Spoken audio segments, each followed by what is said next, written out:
রাতের আধার ঘনিয়ে আসছিল, আর গ্রামের শেষ প্রান্তের পুরনো বাড়িটা যেন আরো ভয়ানক হয়ে উঠছিল। বাড়িটা বহু বছর ধরে পরিত্যক্ত ছিল, লোকমুখে প্রচলিত ছিল সেখানে ভূতের বাস।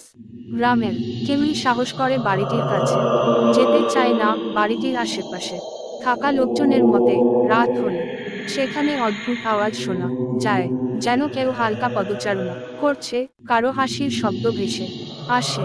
এমনকি অনেকেই বলেছে তারা জানালায় কাউকে দেখেছে, যদিও বাড়িতে কেউ থাকে না। একদিন গ্রামের কিশোরদের দল থেকে একজন সাহস করে বাড়ির রহস্য উদ্ঘাটন করত চাইল। তার নাম ছিল রোহিত, গ্রামের সবচেয়ে সাহসী ছেলে হিসেবে পরিচিত। তার বন্ধুরা তাকে উৎসাহ দিয়ে ঠিক করলো পূর্ণিমার রাতে তারা সবাই মিলে বাড়িতে যাবে। পূর্ণিমার রাত এলো, রোহিত আর তার 4 বন্ধু মশাল নিয়ে বাড়ির দিকে রওনা হলো। চারদিক নীরব, শুধু ঝিঝির ডাক শোনা যাচ্ছে। বাড়ির সামনে পৌঁছাতেই একটা ঠান্ডা হাওয়া তাদের গায়ে বয়ে গেল। বন্ধ দরজাটা ধীরে ধীরে খোলা হলো, যেন কেউ অপেক্ষায় ছিল। রোহিত সবাইকে নিয়ে ভিতরে ঢুকলো।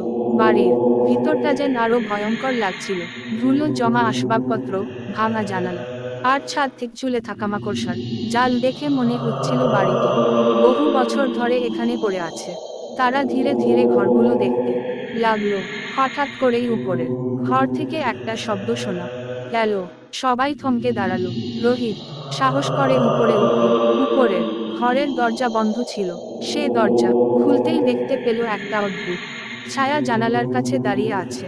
দাঁড়িয়ে ছায়াটা ধীরে ধীরে রোহিতের দিকে ঘুরে তাকালো, আর তার চোখ দুটো জ্বলজ্বল করতে লাগলো।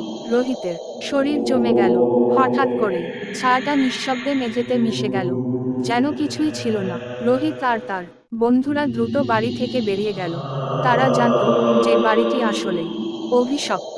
এরপর থেকে তারা আর কখনোই সেই বাড়ির ধারে কাছে যায়নি।